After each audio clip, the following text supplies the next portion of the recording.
But it's realizing that money isn't just this green thing in your wallet. It isn't just numbers. It's this thing that can bring joy and happiness and fulfillment and competence to people's lives. So what a rich, interesting concept if you look at it as a spiritual practice, if you look at money as a mindfulness practice. But it's not an easy thing to get to that, I don't think.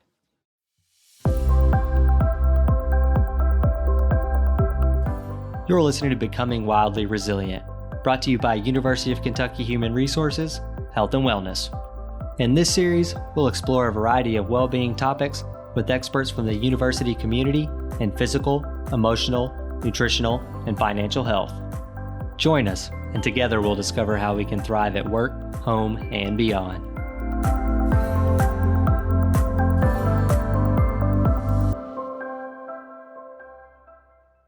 Hello there, and welcome to another episode of Becoming Wildly Resilient.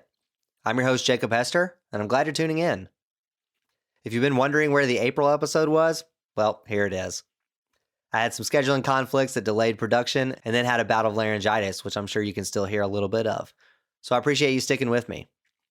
The voice you heard at the beginning belongs to Dr. Dan Stone. Dan is a professor of accountancy in the UK Gatton College of Business and Economics. In this episode, we have an enlightening conversation on mindfulness and money.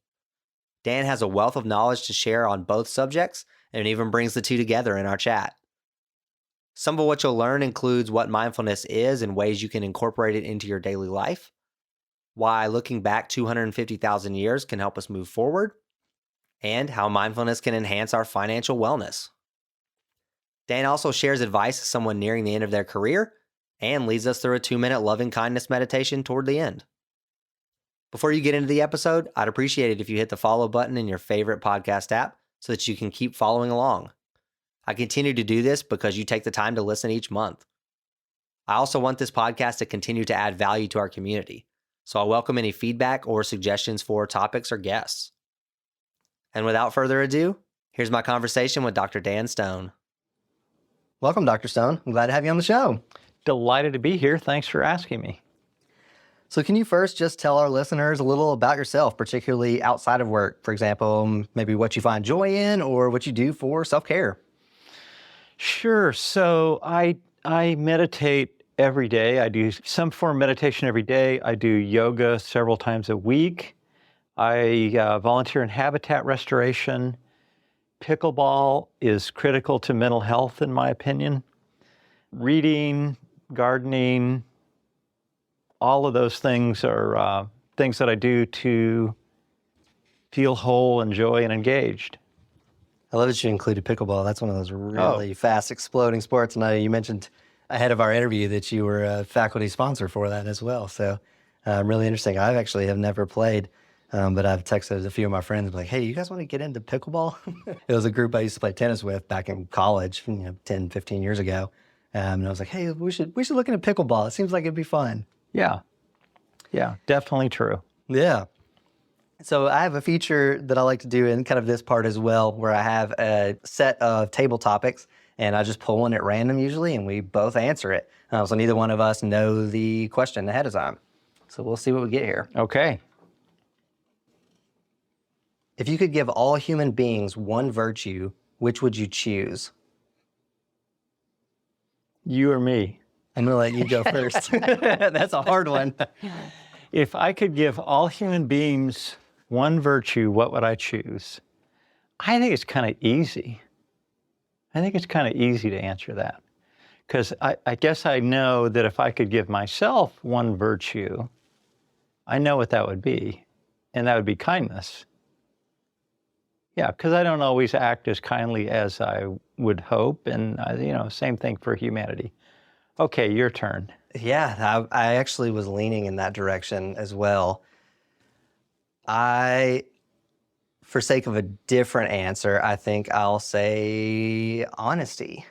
Lovely. Yeah, because I think honesty is kindness in most contexts. So I think it kind of piggybacks off of that one, but gives a slightly different virtue. So yeah, I'll lock in honesty. So do I look like I've lost weight, Jacob? I haven't seen you before today, so honestly, you answer that one. Yeah, I guess that's a good context for the honesty.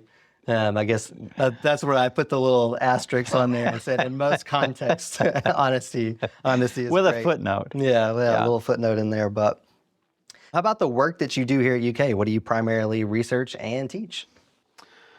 So I'm in the business of helping people learn to see.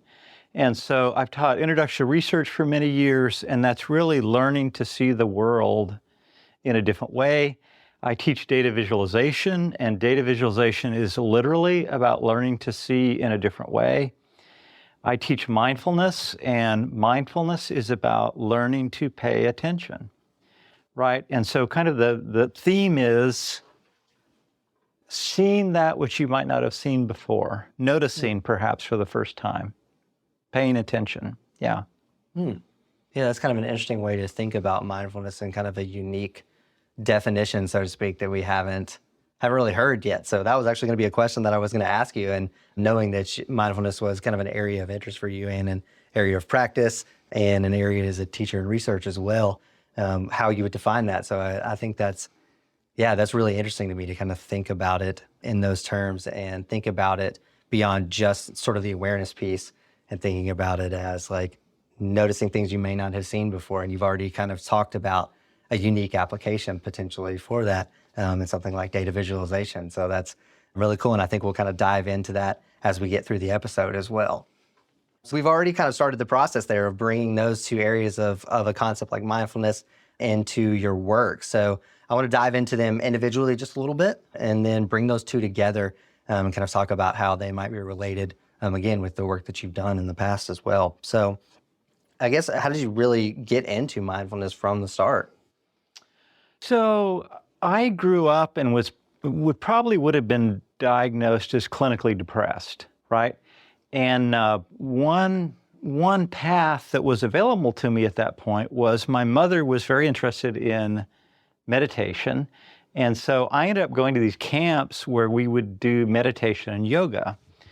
Another culture that was very active when I was growing up was hard drugs. And my older brothers explored that extensively, and I did some.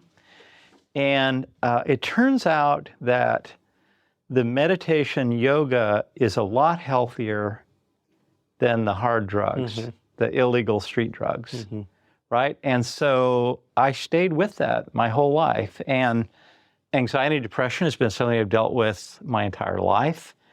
And meditation and yoga and contemplative practices have been a really important part of managing depression and anxiety. Yeah, those are some of the key benefits of mindfulness. So how would you, or what else would you say are some kind of those general benefits of practicing mindfulness? So it's a very long list at this point. So one of the things I do is research on mindfulness, and one of the papers I've written was about what are the many benefits. And it's remarkable how good the evidence is for better cognitive functioning, better executive control, meaning leading a life that is less driven by rumination, anxiety, inappropriate emotional behaviors. And then health, physical health, many physical health benefits, relational benefits. I mean, the research evidence is really compelling about mindfulness and meditation. And yet it's so bizarre that this thing of, if you and I just sit here, and there's going to be silence for a second, and we take a deep breath, and we start to notice our breathing, it's amazing how powerful that is, despite the fact that we're doing nothing. Yeah, we're doing nothing, and yet that somehow is so healing, right? And so it's been a lifelong adventure for me to understand that and to work with that and to try and share it with others.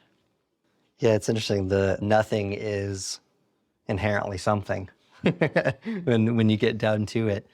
And I feel like that's the hard part for folks is the nothingness, especially how sort of plugged in we are these days and how challenging that can be to sort of remove all the stimuli in a way. So there's one of the studies I'd love to talk about was done at University of Virginia where they bring people from the community in and they sit them down in a room and say, okay, for X minutes, 5 or 10 minutes, you're just going to sit here and do nothing. But by the way, if you want to give yourself a painful electric shock, just press this button. And it's amazing that, and I'm going to get the numbers wrong because I haven't looked at the study in a while, but something like 65% of men and 25% of women would rather give themselves a repeated painful electric shock than sit with themselves in silence, right?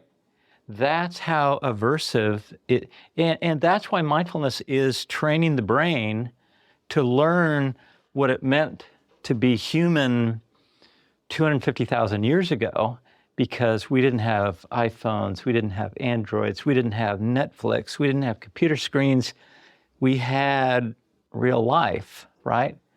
And so in some sense, this business of mindfulness is getting back to what it meant to be human at a time when all of this stuff around us didn't exist. So why do you think it's so challenging for folks to practice mindfulness? So first of all, we live today in a world which is completely foreign to our organisms as a human, right? Because think about hunter-gatherer society.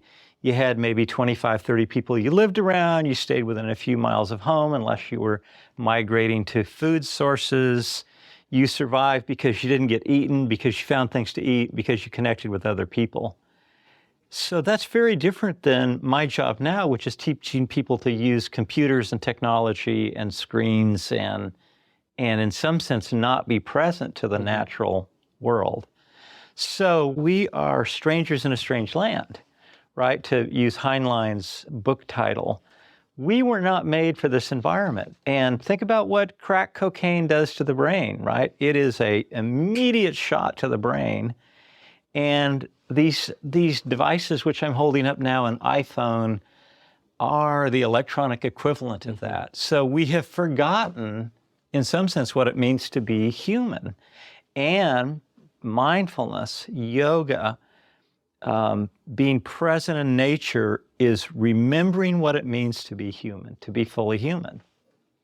Yeah, I saw an article the other day, and I don't want to misquote him, but it was basically somebody had asked Tim Cook about like how often you should be using your iPhone. And I think it was very in line with the way that Steve Jobs used to talk about the computer, or particularly when the iPad and iPhone first came out. It was a similar sort of context of like, really only when you need to, and if it's getting in the way essentially of this other functioning. So it kind of goes along with that. And I'm really fascinated by this sort of, I guess, dichotomy of the work that you do, but also the mindfulness piece of that, because you kind of highlighted that you're teaching people to sort of get away from what we're naturally inclined, I guess, to do. And, get into an Excel spreadsheet or something along those lines, or some advanced program, but also then kind of bringing in mindfulness into that practice. So I'll be really curious to talk about that here in just a bit as well. But what other sort of common barriers are there to practicing or incorporating mindfulness into our lives? So we've talked about one of the big ones, which is when I teach people who are new to mindfulness to sit in silence, they use the same word every time. It's the B word. It's boring. It's boring to sit in silence. Okay, so that's the first one, right? Is learning that if you sit in silence for extended periods of time, not only is it not boring, it is, there's this idea in certain spiritual traditions that you achieve enlightenment by sitting in silence. And there are terms in Chinese and Japanese for this ecstatic state of doing nothing, right? Satori is one of them, right? That you achieve a state of bliss if you really work at this. But you don't get there in the beginning, right? It's like athletic practice for something you love, like pickleball. Playing pickleball well is a flow experience where you're completely immersed in it, but you don't get there until you've gone through some pain. So The first one, it's boring. The second one would be, Jacob, I'm thinking you have a couple other things you got to do in your life, right? So you got work. You have how many children? One. One. How old? A little over 18 months, yeah. You got a few things to do there. Yeah. So it's a busy life. And so there's this sense that there's a competition, and mindfulness is not only boring, it's weird, and it may or may not give you benefits that you're not going to see until you do it for a while. And so there's this sense that you're somehow stealing time from your child or your relationship or from work if you do this. But, there's certain tricks. So you talked about walking over here. You're listening to a mindfulness meditation, right? Mm-hmm. How wonderful, right? I mean, it's not like that's cheating. It's not like you're getting points off mindfulness because you're walking at the same time, right? Yeah, so trying to integrate this into your daily life in a way that doesn't take time is a real important part of this. Another would be not feeling guilty about this, but self-acceptance and kindness to yourself in doing this. So I think those are some of the big barriers. The other one is, I remember I was meditating in a public library once, and there were some teenagers who started making fun of me, very vocally making fun of me. And then they left. And then at some point at a different time, a librarian came over and asked if I was okay, thinking that I was having some kind of medical episode. Mm-hmm. So think about that as a culture, right? That a contemplative practice may mean that you're ill somehow, or that you're sick, or that you're diseased somehow, right? And so culturally, it's not really accepted to sit in silence in a public place. I think that's another barrier. Yeah, I don't know how many times that if I have a few minutes to spare and I'm sitting somewhere in a public space, the overwhelming urge to just pull my phone out and look at something just so that I am not perceived to be like, what is wrong with that guy for just sitting there in silence, virtually doing nothing. Yeah, that draw is just so strong that even sometimes I guess you just pop your headphones in, even if you aren't doing anything, it at least sort of looks like you're doing something, and just holding your phone in your hand so that it looks like, oh, he's just listening to a podcast or something along those lines. It's really interesting. I used to embarrass my children by, you sit in a plane for a long time, and then you get off. Why wouldn't you do yoga? Why don't you do stretching at that point? And it was horrifying to my children that I would do that. Mm-hmm. But there are a few airports, San Francisco being one, that has a yoga studio as a part of the airport. Why is that not part of every airport? Do we not have a body when we travel? So this idea of the culture bumping up against what is good health, what is good practice for self-care is a challenge, I think. My dad used to tell a story about how when they would go on road trips when he was younger, that my grandfather, when they would stop at a rest stop, he'd get out and start doing old school calisthenics. I love it. And that's great. Yeah. That was the most mortifying thing for, a 10-year-old to have their dad out there doing calisthenics in the middle of a parking lot in somewhere in Alabama, basically, or somewhere in North Georgia. And he said it would embarrass them to death. But that story has always stuck with me. And I swear I do it myself now. It's just so funny to think about how that used to be such an embarrassing thing. And now there's now the wisdom is kind of coming there to say, oh, you actually probably should be doing these things. And we're now putting them into the built environment in places like San Francisco. I went to San Francisco not too terribly long ago for the first time. And I remember seeing the signage for the yoga room in San Francisco. And I was so struck by it. I was like, oh, this is genius. Yeah. Yeah, so I think building self-care into the culture is really critical, right? Which is why one reason the work you're doing is real important, is trying to get awareness of this in our community is really critical. So being an accountant who does this kind of stuff, I hope makes it okay for people to see it's not just weirdo hippie stuff. Yeah, because it's not really a profession, I guess, that you see it very often, is it? As in meditation, yoga. Yeah, anything kind of in that realm, or even just sort of the broader idea of self-care. Do you find that very often in your profession?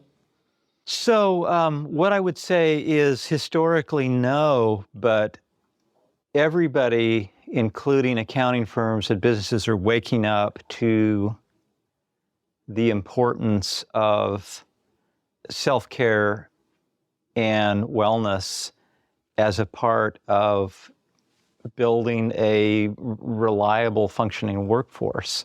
And so this is one of the controversies around mindfulness and yoga, is that increasingly these are built into corporate programs. And the cynical view of this is that you're just trying to get more hours out of people, right? That if they're happier and healthier, they'll work more hours. Well, I hope that's not it, right? But I think that is the cynical view of it. And certainly if you're on Instagram or Twitter, you'll see that as one of the responses to this. But from a standpoint of wellness, there are enormous benefits. So all of the accounting firms now, for example, all of the large accounting firms in America have some sort of wellness programs that include mindfulness now. And the leaders of those have been the biggest accounting firms who have the resources to make this sort of thing happen.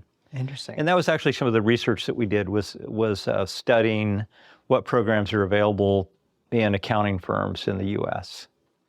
It makes me cringe now, especially when I hear like the business case for something. Maybe we're not talking about mindfulness, any sort of wellness related programming, kind of in that broader sense.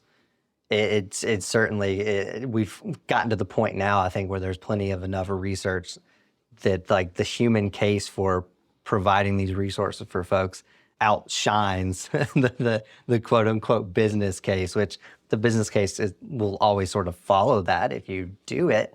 But the reasoning for it shouldn't necessarily be just the business case.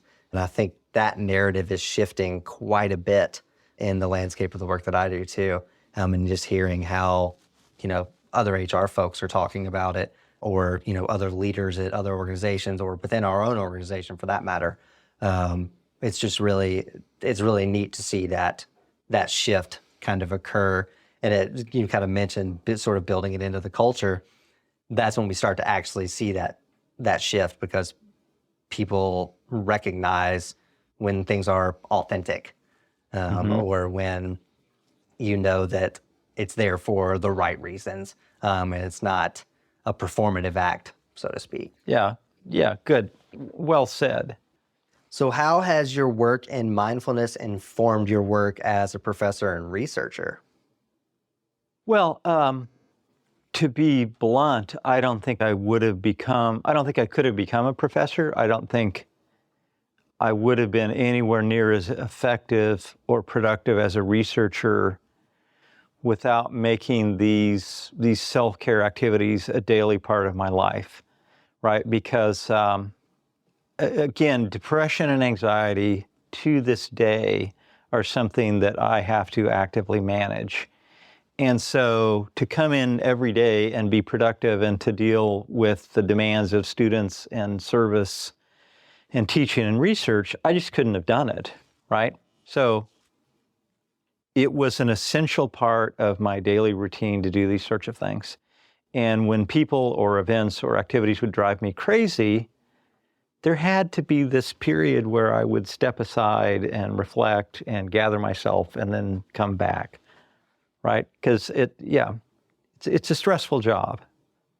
And I think it's becoming increasingly more stressful in the changes from the pandemic and how we've gone even sort of more virtual since that time. And I mean, anybody listening will probably chuckle at this, but how many times have you had back-to-back, hour meetings or back-to-back-to-back hour meetings with literally no break in between them? And it's like runs, say it's 2 to 3 o'clock and you got another one immediately starting at 3 o'clock. And I forget what the principle is from a work standpoint, but it's basically you'll fill the time that you have available to you. And so I think there's this sort of conscious effort that needs to happen as well with that, to allow people the space to decompress, even if they're not going to do a specific meditation or some sort of mindfulness practice in that 10 minutes or in that 5 minutes or in that 15 minutes that you build in as a structured break. Whereas we kind of had those naturally built in the past. But now everything's sort of running more and more together. And I think we saw that in the early parts of the pandemic when they say, productivity skyrocketed in those early days. And I think some of that is because we didn't have to walk to different spots to have a meeting. So it's really interesting to work as a hybrid employee and have, my on-campus days and have on-campus meetings and have to, trek across campus for those versus at home when they're sort of lined up one after another at times. Just the difference between, I guess, my brain and how I can focus is very different because if I have to walk 15 minutes across campus, I literally need that space before I can have that next meeting. But also that becomes a time that I can sort of integrate that into the day as well. And so that kind of leads me into the next question, which is just around like, for folks who are new to it maybe, or even those who want to go a little bit further, what tips or advice do you have for incorporating or expanding mindfulness as a practice in the workplace? So I guess, first of all, I'm not sure everybody's going to know what mindfulness is, right? And so mindfulness is, I would say two things.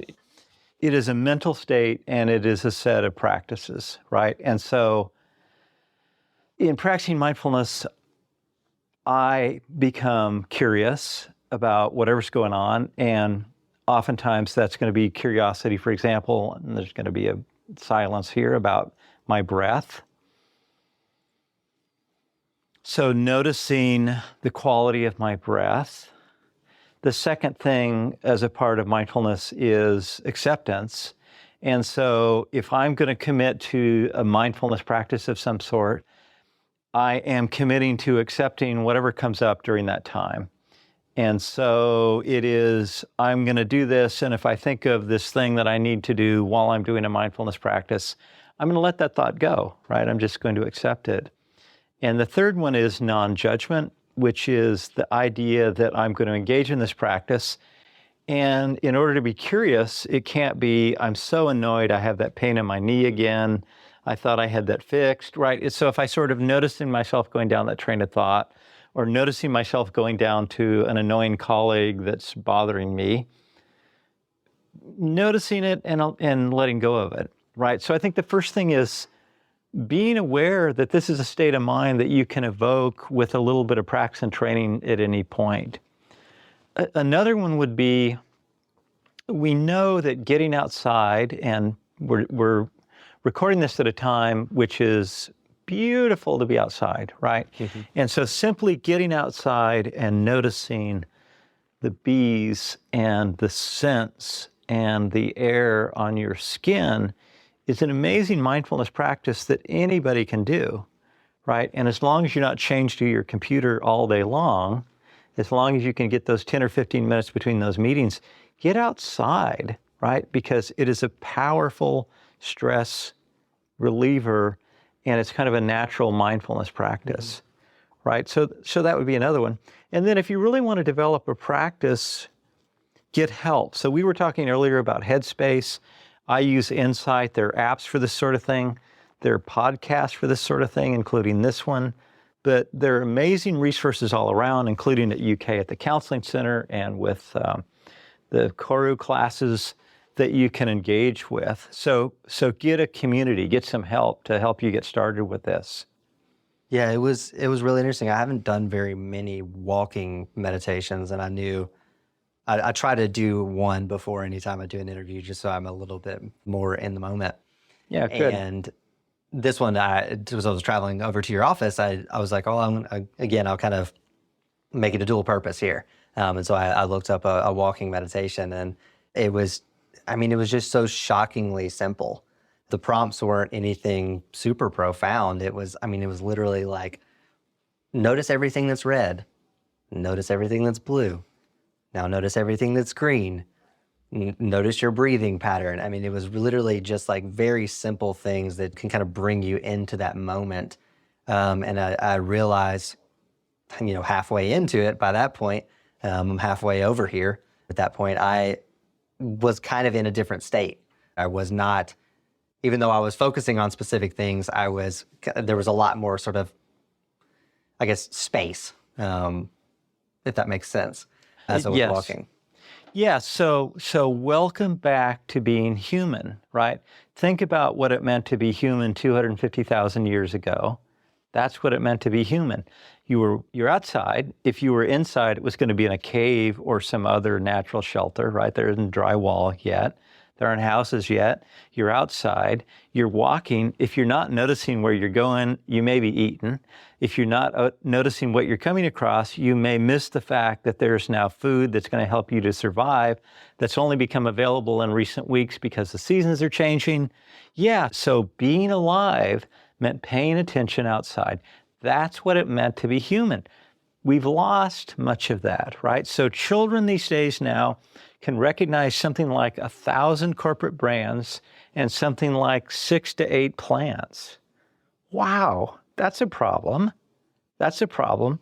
You know, the earth is that which supplies us and makes us able to live here. So yeah, so starting to notice that again is both life affirming and planet affirming, I think. Yeah. Yeah, and it really, to me, I didn't get the feeling that it was I wasn't doing a meditation. Even though it was called a meditation, it didn't feel like that sort of traditional practice of sitting on a pillow, cross-legged, eyes closed, like really focusing on the breath, kind of, I guess, maybe the Instagram view of what people think that maybe mindfulness is, which I know is a little more broad than meditation. And again, I was just kind of struck by how many things I noticed. I've walked the path that I walked over here hundreds of times. I was struck by how many things I noticed when I was doing that too. As I was going along, there was speaking of plants, multiple plants that I saw the grounds crew had planted maybe recently, maybe Right, not. yeah. I literally had to stop for a second and think, were those here when I walked by yesterday and the 2 times I walked by here last week? I don't know. I don't. And so it was kind of a moment of reflection as well in the middle of that. I was like, oh, I need to pay attention a little bit more. Again, this is a perfect time to be outside. Campus is beautiful. Our grounds crew does an excellent job of keeping it looking really, really nice for folks. And how many times we pop our headphones in and, truck across campus and don't catch anything that is around us. It's kind of a shame that all that, great work is not enjoyed too, right? Yeah, and the risk is that I can walk from here halfway across campus and never notice anything and think about my work the entire time, right? So that is mind full of junk and garbage as opposed to mindful, Yeah, which is paying attention. Yeah, exactly. Yeah. So we're recording this on tax day. So clearly you work in accountancy. Feel like we have to talk about financial wellness. So can you maybe just first describe financial wellness in your own terms? Well, so this is so interesting, right? So I went into accounting, I went into technology, I went into business because I had this sense that it was really important to understand money. And in my family of origin, I really had no basis for understanding a functional relationship in human existence. And so I've really loved making that my life's work because it turns out that if you're in a traditional indigenous culture or you're a non-human, you don't have a bank account. Do you have a bank account? Yeah. Everybody has a bank, right? Yeah, and so there's this bizarre thing of somehow we have to manage our resources, and these resources are numbers. What a weird thing, right? And yet we all live with this. And so making sense of that is a life's work, right? And requires a level of, you got to understand all this weird stuff like what's an IRA? And then you've got to deal with, my neighbor has a BMW. I don't have a BMW. I want a BMW. I resent, yeah. So then there's this resentment and jealousy and greed that comes, yeah. So it's fascinating stuff that money is so complicated.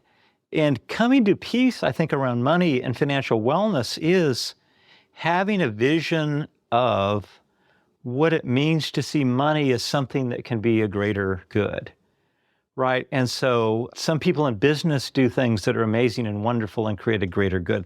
Some people in not-for-profits do things that are wonderful and amazing for a greater good.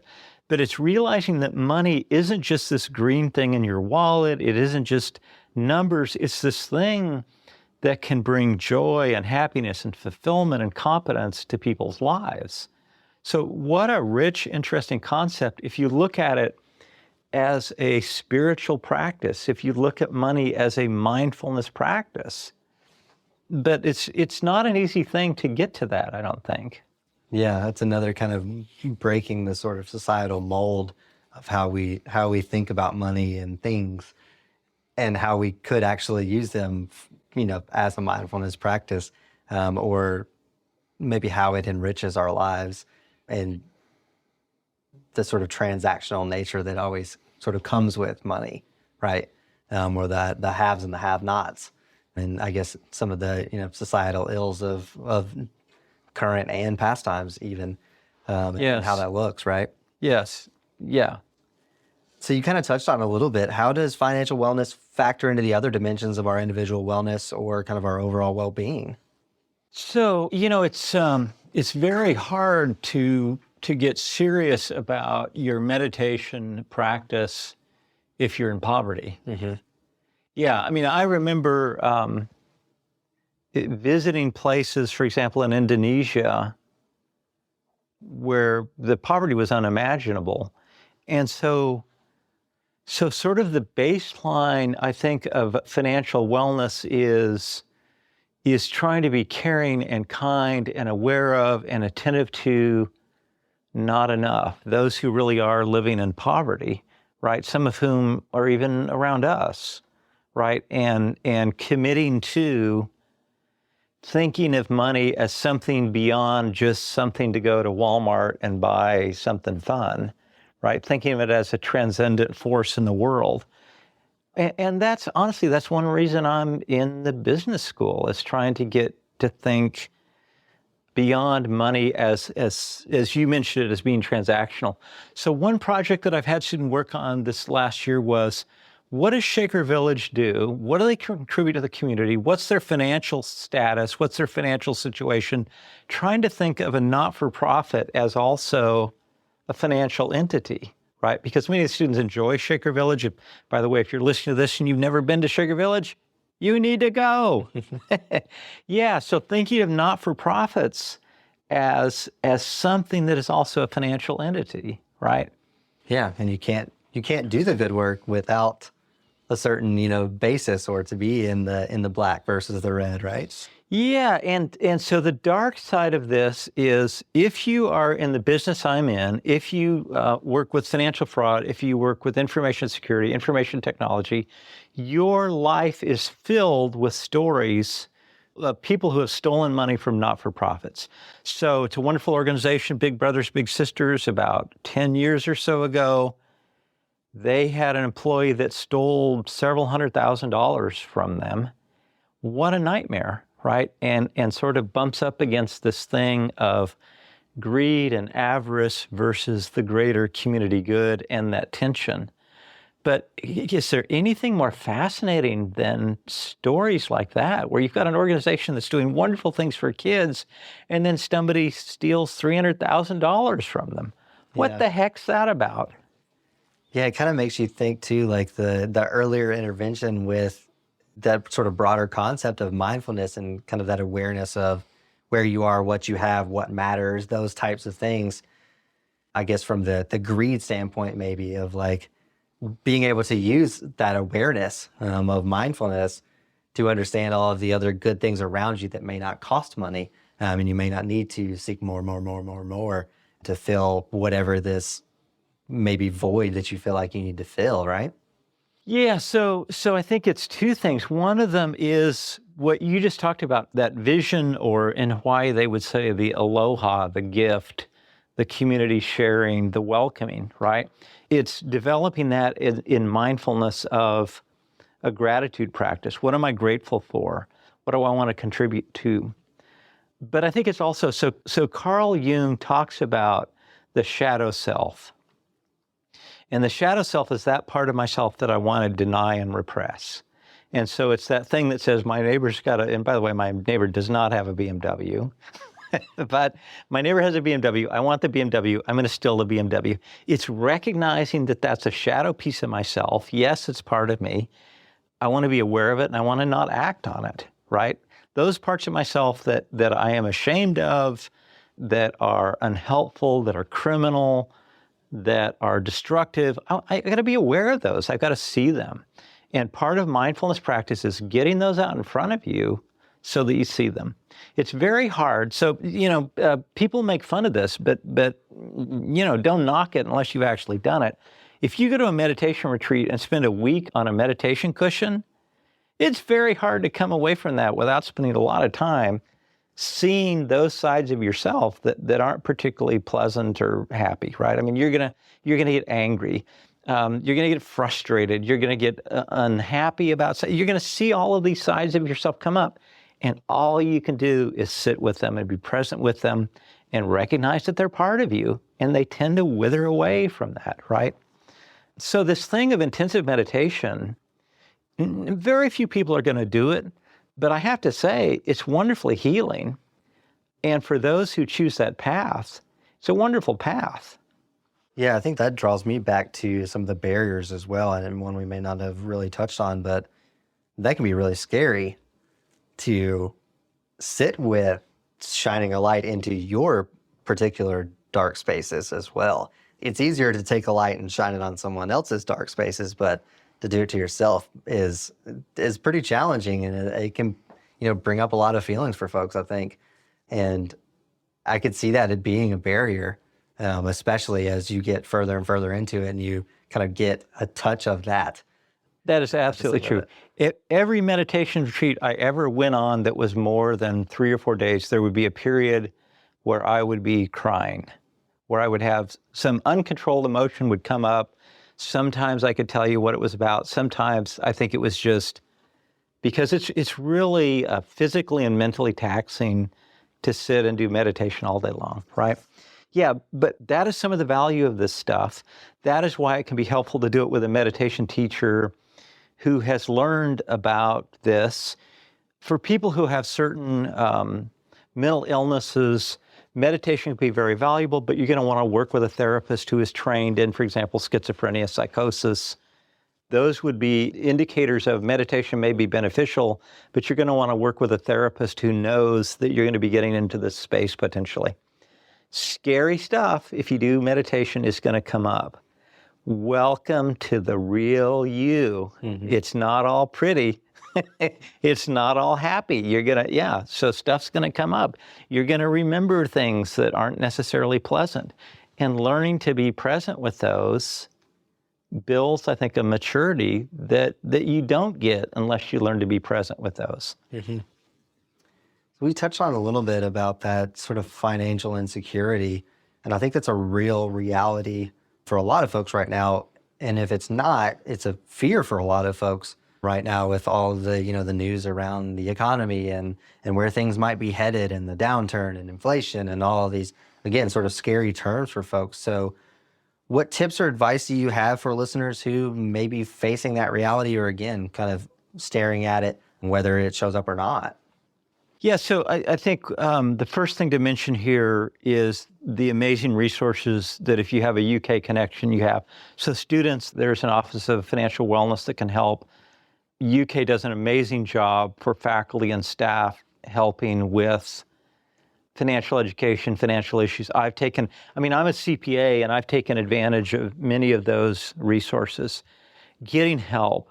The other thing I would say is the quality of scams and cons that are being run now, they just keep getting better and better, meaning that they're more and more deceptive, right? And so I know people recently that have moved and been scammed by phony moving companies. Mm-hmm. So something that we're very concerned about with our students in the business school and accounting department is financial literacy, making sure that they are financially literate, and taking advantage of those resources, I think, is critical, and getting help when you can is critical. I go to the Better Business Bureau website all the time before I hire anybody to do anything, right? So that is a critical problem, and we need more resources on it, but there are also some excellent resources available for those who are in difficult financial positions. Yeah, it's really challenging. You can't get on like a Facebook marketplace anymore without just being bombarded by essentially fake ads. Either someone selling something fake, or you're trying to sell something to maybe make a few extra dollars, and you get bombarded with a bunch of fake people trying to purchase whatever good it is that you're trying to offload. So yeah, I think that can be really scary and challenging for folks to navigate. And then, you even talked about it earlier, like, so what's an IRA? What do I want to do? I literally had that conversation like a week ago. Good for you. Yeah, we were working on taxes, and my father-in-law was a CPA as well. And he was like, oh, you should probably look into doing this, to help with taxes. It may balance it out for you this year, da, da, da, da. And I literally had to ask the question. I was like, well, what's the advantage of this? Or like, what's the difference between a traditional IRA and a Roth IRA? And so, yeah, we're faced with a lot of those things that you feel like you're supposed to know, but like they're complex in a way. And you mentioned the resources that HR provides, which is really great. We have Enrich, which is primarily education-based, like modules that you can go through and you can kind of follow on your own path to understand those concepts, figure out what the difference is between a traditional IRA and maybe a Roth IRA. But you also have access to financial wellness experts as well to talk about your unique needs. And then the other one that we recently had added was Cap Trust, and that one is more about planning for the long term. And again, having access to advisors who can help you as a neutral party understand what you should be doing or could be doing in the current state that you're in, regardless of whatever that state is. So appreciate you bringing those up, and certainly encourage folks of any sort of financial standing to look into those. Yeah, and I think there's also, you sort of half alluded to it, of there's a shame about feeling like you ought to know these things. I'm a CPA and I don't know a lot of this stuff, right? I have financial planning people that I go to for help, right? So there's also nobody is born knowing any of this stuff, and there's no shame in not knowing it. So getting help, being willing to get help is really critical to getting to that state of, I think, being financially mature. So how can mindfulness be used to improve our financial wellness? Any tips for using mindfulness and meditation in this specific context? So we've touched on this a little bit already, but mindfulness is very helpful in seeing your shadow self. And almost everybody, not everybody, but almost everybody has some financial shadow self. It could be overspending. It could be an unwillingness to help those who are in need. It could be some toy, but trying to bring a sense of awareness to your financial life, and a sense of honesty, a sense of self-awareness of where is my shadow financial self? And of course, being married is wonderful for that, right? Because your shadow self is going to be different than your spouse's, and they're perhaps kindly going to help you see yours, and you're going to kindly help them to see theirs, right? And so it's a very useful exercise, because it isn't just learning what an IRA is. It isn't just learning what a 401k is.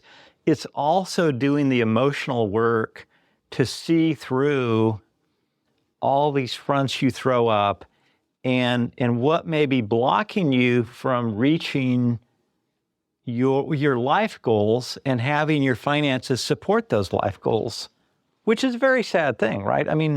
It's a sad thing to talk to a student who says, I don't think I can afford to get this degree that I want to, right? And the work then becomes, how can we figure out a plan so we can achieve this life goal of yours without money being the barrier to getting there? Mm-hmm.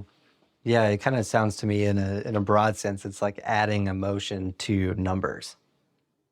And I think this may tie back to sort of that data visualization that you spoke about at the beginning. And like, if you just present those raw numbers they don't necessarily mean something Oh, to folks. yeah. But you apply that story to those numbers and it changes the narrative. And this is my life's work in an accounting department, is trying to get students to see a way to talk about financial data in a way that makes people realize how important it is to their lives, right? Because a lot of people you start talking to about financial stuff and they'll just glaze over, right? But if you can bring it to life, if you can say, this is a way for your daughter to go to college, and she might not be able to go to college unless we think this thing through all the way, right? So that is what a good financial planner, what a good accountant does, is, bring that story to these things that are otherwise just these weird symbols. Yeah, it's interesting too, because there's a flip side to that I've heard Dr. Susan David talk about, and it's about our emotions and what they mean. And she basically calls emotions or feelings that rise up, they're just data. They're not directives. And that's how she kind of succinctly puts it. So it's kind of fascinating to talk about this on the other side of, like, they're not just numbers, they are emotions. I see. That's interesting. Yeah, it's kind of weird. I wasn't thinking about that in that context until you just started explaining it that way. Yeah, so Ruth Baer, in her book, which I use in teaching mindfulness, talks about your emotions are the passengers on the bus. They're not driving the bus. Mm-hmm. Yeah. Yeah, and so, for example, when I used to have panic attacks, the panic attacks would be, you gotta run away, you gotta go into a dark room, you gotta get into a bed. That's really the emotion driving the bus. Well, no, you don't really need to. It's just some emotion that's coming up. You need to work with it. You need to be aware of it. You need to breathe. You need to get into a place where you're not letting the emotions drive the bus, but letting them be present, right? So not letting the emotions drive your financial behavior, right? Of either it can be overspending, it can be underspending, right? But trying to bring both the rational, logical brain and those wants and desires into some sort of relationship that is holistic and beneficial. So you mentioned your life's work. I know we talked about this just briefly before we got started here, that you're on phased retirement. So I'd also like to give you the opportunity to impart some additional wisdom. So what have you personally learned about resilience throughout your years in academia? So I think that something that's really important is this idea of sabbatical. So in academia, we have this idea of a sabbatical, which is you take 6 months or a year and go somewhere and recover your spirit, recover your authentic self, and then come back. You got to do that every day. I mean, you walking over here and noticing what's going on outside is like a mini sabbatical, right? It's like this mini break. And so part of resilience for me has been regular periods where I am apart and I build my creativity and I journal and I go to meditation retreats, but kind of this time apart and then this time of activity and balancing those two. I would not have made it in this profession. I would have got out long ago if I hadn't had that sense of how to take a sabbatical, right? It's such a critical idea. And I think ought to be more a part of our culture than it is. Yeah, it's an interesting life lesson to take that sort of academic specific idea and apply that to life. But here's the weird thing. We stole it. We stole the sabbatical. The sabbatical started with monasteries and convents and the church. And we said, what a great idea. We're going to take that one. And then weirdly, it kind of disappeared from the church, right? But it's one that we need to, I think, bring back into a more common domain. Yeah. Yeah, that's really interesting. I like that. So what advice do you have for young faculty or staff as they're entering or just settling into their careers? Well, so I think our theme today, the theme that we have evolved is self-care, right? Of self-acceptance, self-care, treating yourself as kindly as you want to or aspire to treat others, building quality, sustaining relationships, having close friends that you can go to and talk about what's driving you crazy and what's driving them crazy. All of those are critical. I mean, I think we all kind of learn how to get the work done. And it's these other things that are, as you talked about, the resilience piece of how do you sustain this, right? And you sustain it by not burning out. Yeah. Yeah, that connection piece is so valuable. There's plenty of research on that too. Yes. Of like, I think Gallup's one of the main ones that asks the question, like, do you have a best friend at work? And like the correlation between that item and burnout is, I mean, they're so interrelated, depending on how you answer that question. So I like that as well, kind of bringing it back to the connection. So to close our conversation, if you're open to it, I'd love to put your mindfulness teaching to use here as well. So would you be willing to close our conversation with a short guided meditation related to basically anything we've talked about today? Maybe 2 minutes or so. Yeah, so one of the traditions which I practice under is Buddhism. I've also practiced the Christian tradition. I practice in secular tradition. I'm open to anybody that wants to sit with me in any form. But this is called a loving kindness meditation, and it's one around self-acceptance. So what I invite you to do is sit up maybe slightly straighter than you normally would, or if you're lying down, that's fine. But let's start with a deep breath. Paying attention to and noticing the quality of your breath, and however you're breathing is wonderful, however you're breathing is fine. Just allow your attention to come to your breath. And now we're going to do a brief meditation around self-acceptance. And so if you'd like to, I invite you to put your hand on your heart. I'm not going to do it because I have a microphone on and it would make a lot of noise, but it can be a self-caring gesture to put your hand on your heart. And silently say to yourself, may you be well.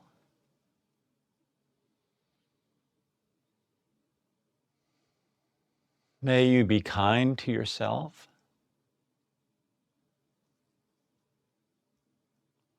May you be joyful.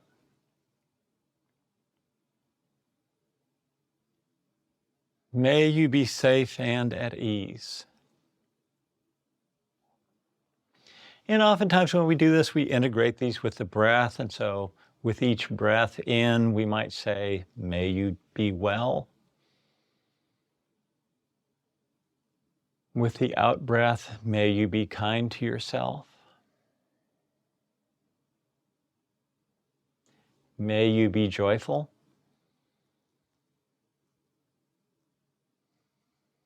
May you be self and at ease. And if you've participated in this brief exercise, what I can tell you is that almost certainly your blood pressure is lower, your heart rate is lower, your pupils have softened, and you are likely more joyful and appreciative than before we started this exercise. So, back to you, Jacob. Yeah, now I'm all, as you were describing the things that likely had happened, I was like noticing the sort of warming type of sensation that was starting to kind of take over, and that calming effect or that calming feeling that I was experiencing in literally, what was that, maybe 2 minutes? Yeah, and so that's brain training. The more you do that, the faster you can enter that state of activating the parasympathetic nervous system, right? And we all need more time with our parasympathetic nervous system, so yeah. Yeah, I like the loving kindness one too, because it's another one of those like things we're not so inclined to do very often, is to give ourselves kindness in some manner. And so that's a really quick way for you to use each of those little phrases to remind yourself of those things too.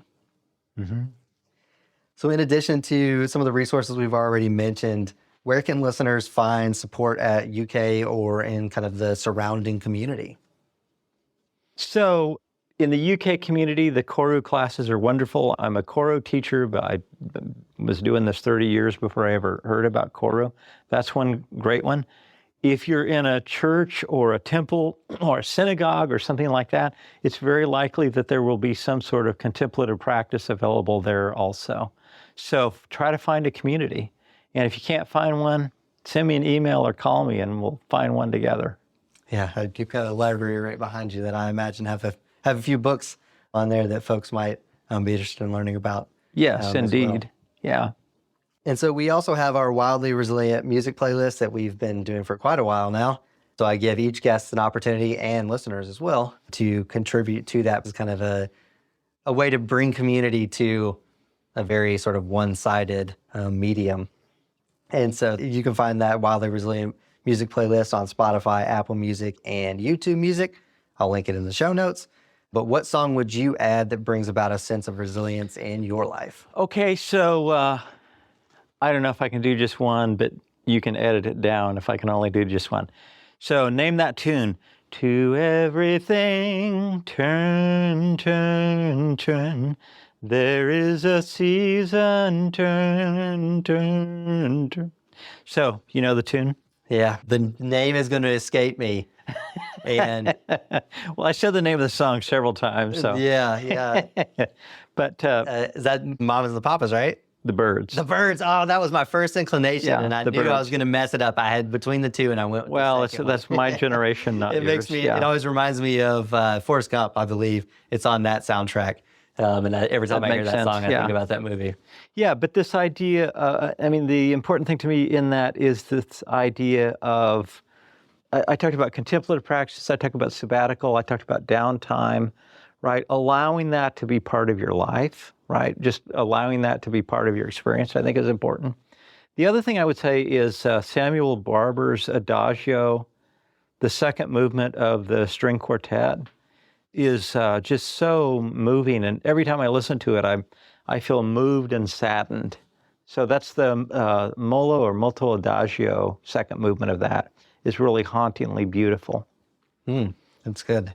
A nice eclectic mix to continue to add, because that playlist is very, very different.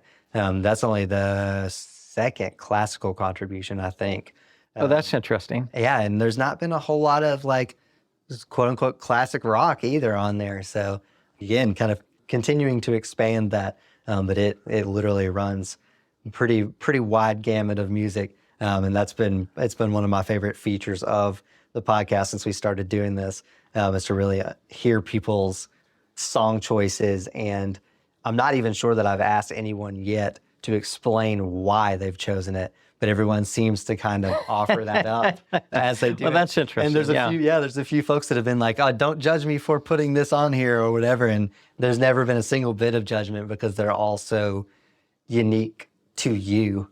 And that's why I like this sort of community aspect of using the playlist in this way, allowing folks to go back and listen to what other people have contributed and try to learn something new about themselves or others in the process. So I appreciate you adding those on. I'll definitely add both of them. How fun. I look forward to it.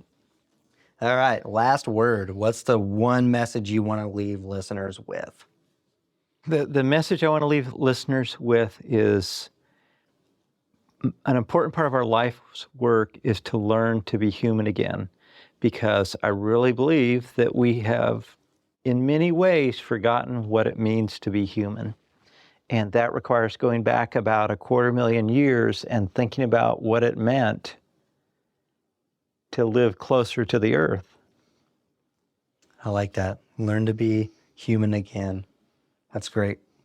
Well, thank you so much for allowing me into your office and spending a little over an hour of your time with me and sharing, again, all of your knowledge with not only me, but everyone who's listening as well. Well, Jacob, you got an important mission, and thanks for sharing it with all of us. Thank you.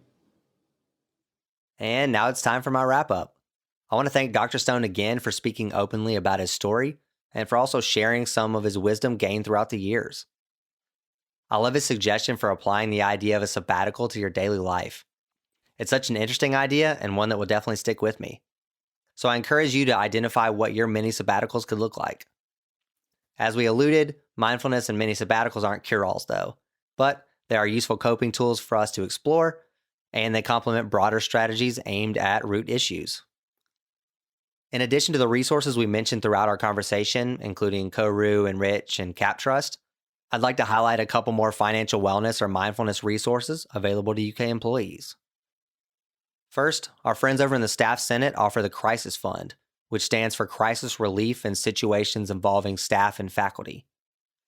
This program is in place to help University of Kentucky employees who are experiencing personal hardship by providing temporary financial assistance in the form of a one-time payment. It's primarily funded by staff and faculty donations, so whether you're in a position of need or you're looking to donate, I encourage you to check the show notes for the link. The second I would like to highlight is our recent partnership with Headspace. UK employees can request free access to the Headspace app by visiting the link in the show notes. With hundreds of exercises for meditation, sleep, focus, and movement, Headspace will help you start and end your day feeling like your best self. As I mentioned previously, I've personally used Headspace for the past few years, and I'm very excited for us to be able to offer this. And as an added bonus, Headspace for Work users can share the app with up to 5 family members for free. Again, details and the link to enroll are in the show notes, along with links to everything else we mentioned throughout the episode. I'll also include a link to the HR calendar where you can browse all upcoming work life and well-being events from University of Kentucky Human Resources. Until next time, take care of yourself and others, and stay well.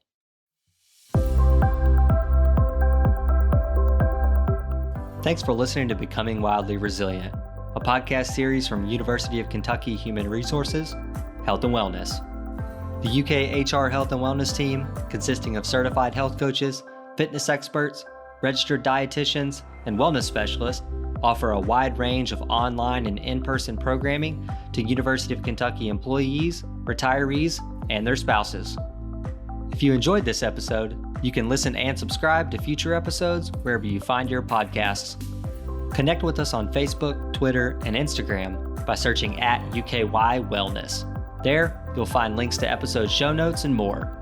You can also email healthandwellness@uky.edu with any questions or suggestions for future episode topics.